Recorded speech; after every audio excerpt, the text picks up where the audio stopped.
এই কাহিনী ছিল হ্যারল্ড শিপম্যান নামে একজন ডাক্তারের, যিনি তার নিজস্ব চেম্বার খুলেছিলেন রোগীদের বাঁচানোর জন্য নয়, বরঞ্চ রোগীদের মারার জন্য। ইংল্যান্ডের হাইড নামে একটি শহরে, যেখানে প্রায় 30,000 লোকের বসবাস, সেই শহরে 27 বছর ধরে সবার আড়ালে থেকে 250 জনের বেশি রোগীকে সে হত্যা করেছিল। যদিও ডক্টর হ্যারল্ড শিপম্যান এর উপর কারো কোনোদিন সন্দেহ হতো না, যদি না সে কিছু জিনিস ভুল না করত। অজানা তথ্য চ্যানেলে আপনাদের সকলকে জানাই স্বাগত। হাইড নামে এই শহরের অধিকাংশ লোক ছিলেন হ্যারল্ড শিপম্যানের পেশেন্ট।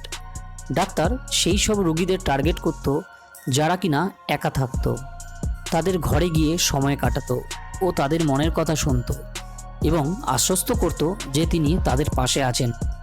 ডাক্তারের ব্যবহারেই রোগীরা তাকে প্রচণ্ড বিশ্বাস করতে শুরু করেছিলেন।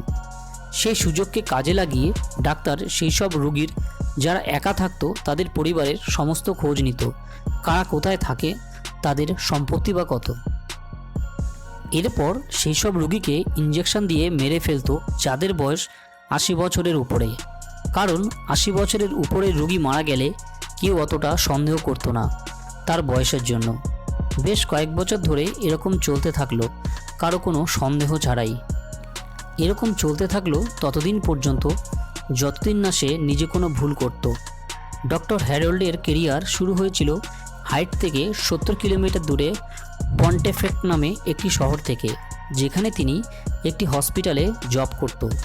এরপর 1974 সালে পন্টেফ্রেক্ট ছেড়ে টডমর্ডেন শহরে একটি হসপিটালে জব করতে শুরু করলো। এখানে কিছু রোগীকে প্যাথেটিন নামে ওষুধ প্রেসক্রাইব করতে গিয়ে ধরা পড়ল, যেটা তিনি নিজেও ব্যবহার করত। এই ওষুধটি ব্যথার হলেও এটি ছিল একটি নেশার ওষুধ। ডাক্তার হ্যারল্ড এই ওষুধটি কিছুটা রোগীকে দিত আর বাকিটা তিনি নিজে রেখে দিত ব্যবহার করার জন্য। এই ওষুধটি নেওয়ার পর রোগী নিজেকে স্বাভাবিক মনে করলেও সে জানতো না যে সে নেশার ওষুধ ব্যবহার করছে। আর ঠিক এই কারণেই রোগীরা এই ডাক্তারের কাছে বারবার আসতো। ধরা পড়ার পর হসপিটাল অ্যাডমিনিস্ট্রেশন ডক্টর হ্যারল্ড শিপম্যানকে বের করে দিয়েছিল, আর তার সেই ডাক্তারের লাইসেন্সও ক্যান্সেল হতে যাচ্ছিল। কিন্তু ডক্টর হ্যারল্ড শিপম্যান 600 পাউন্ড জরিমানা দিয়ে তার লাইসেন্সটা ক্যান্সেল হওয়ার থেকে বাঁচিয়েছিল। এরপর তিনি 1977 সালে চলে গেলেন অন্য একটি শহরে। সেখানে তিনি একটা মেডিকেল সেন্টারে জব করা শুরু করলেন, কিন্তু সে নেশা করা ছাড়েনি ও তার সেই পুরনো ট্রিটমেন্ট এখানেও করা শুরু করলো। কিন্তু এই পেশেন্ট হত্যা সেটা 1993 সাল থেকে আরও বেড়ে গেল, যখন সে নিজস্ব চেম্বার খুলল। 1998 সালের মার্চ মাসে ডাক্তার লিন্ডা রেনল্ড, যিনি কিনা এই ক্লিনিকের সামনেই আরেকটি সার্জিক্যাল ক্লিনিকে কাজ করতেন, তিনি দাবি করেছিলেন বিগত 3 মাসে ডাক্তার হ্যারল্ড শিপম্যান এর ক্লিনিকে 16 জন রোগীর মৃত্যু হয়েছিল। সন্দেহটা বেড়েছিল যখন এই 16 জন রোগীকেই মারা যাওয়ার পর পুড়িয়ে ফেলা হয়েছিল। আপনারা হয়তো জানেন, খ্রিস্টান ধর্মমতে কারো মৃত্যু হলে তাকে কবর দেওয়া হয়। ডাক্তার লিন্ডা তিনি সেখানকার গভর্নমেন্টকে লিখিতভাবে জানিয়েছিলেন যারা মারা গেছিলেন তারা বেশিরভাগ তাদের ঘরে বেডের উপরে মারা গেছিলেন, না হলে ভালো জামা কাপড় পরে চেয়ারে বসে মারা গেছিলেন। সবথেকে আশ্চর্যের বিষয় হলো, মারা যাওয়ার ব্যক্তিটির ঘরে ডাক্তার হ্যারল্ড শিপম্যান সে সময় ঘরে একা ছিলেন। এই বিষয়ে তদন্ত হলে ডাক্তার হ্যারল্ড শিপম্যানের প্রতি কোনো প্রমাণ পাওয়া যায়নি। 1 মাস পরে এই ইনভেস্টিগেশন বন্ধ করে দেওয়া হয়।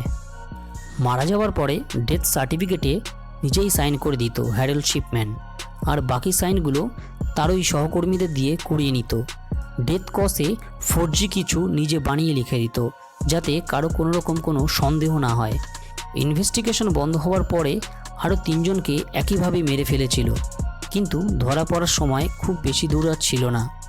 হ্যারল্ড শিপম্যানের পরের পেশেন্ট ছিল হাইডের ফর্মার মেয়র 81 বছর বয়সী ক্যাথলিন, যিনি 1998 সালের 24শে জুন ঘরেই মারা গেছিল। সেখানে ছিলেন এই ডক্টর হ্যারল্ড শিপম্যান। মৃত্যুর কারণ লিখেছিলেন বেশি বয়স হওয়ার জন্য। ক্যাথলিনের মেয়ে, তিনি একজন উকিল ছিলেন। ক্যাথলিনের বাড়ি 2টি ছিল। আশ্চর্যের ব্যাপার হলো, তার মধ্যে একটি বাড়ি হ্যারল্ড শিপম্যানের নামে।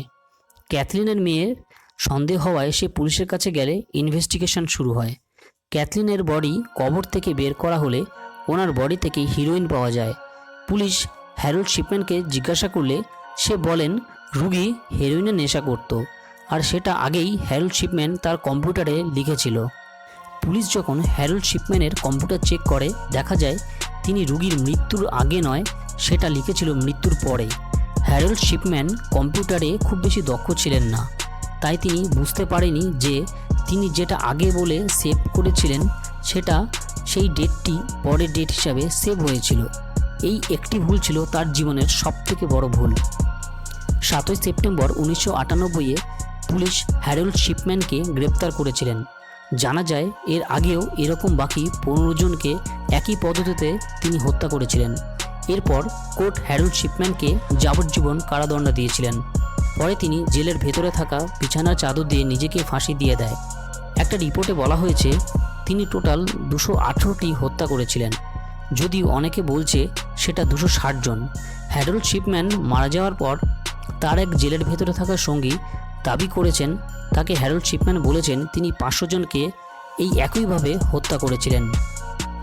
বন্ধুরা, আপনাদের কি মনে হয় ডক্টর হ্যারল্ড শিপম্যান কি একজন সাইকো ছিলেন, বা কেনই বা এরকম হত্যা করতেন?